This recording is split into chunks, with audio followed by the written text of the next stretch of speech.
11 ans après sa mise en service commercial, Concorde continue aujourd'hui à desservir quotidiennement la ligne Paris-New York en un peu plus de 3 heures. Pour cela, 3 avions et 3 équipages sont chaque jour nécessaires, car si à Paris ou à New York le vol régulier a un problème technique, un autre Concorde prend aussitôt la place. 18 000 mètres d'altitude, un ciel bleu nuit, une vitesse supérieure à 2 fois celle du son, un allongement de 3 cm pendant le vol, dû au frottement de l'air, Concorde est le seul avion commercial au monde qui fasse toujours rêver. Pourtant, avec la crise du transport aérien de la fin des années 70, Air France a dû réduire de 7 à 4 le nombre des Concorde exploités, 2 des supersoniques servant de pièces détachées aux 4 valides. Mais aujourd'hui, avec le renouveau d'engouement pour Concorde, on assiste au phénomène inverse.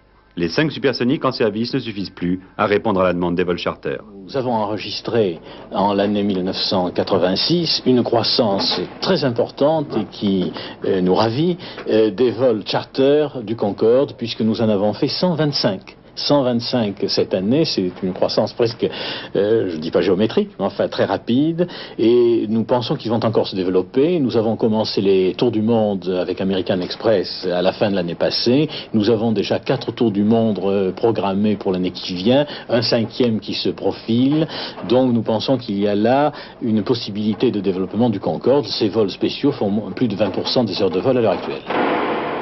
Juste revanche de cet avion trop longtemps décrié, qui a pourtant aujourd'hui encore une avance technologique de 10 ans. Un succès qui relance désormais l'idée d'un supersonique de 2e génération pour la fin des années 90.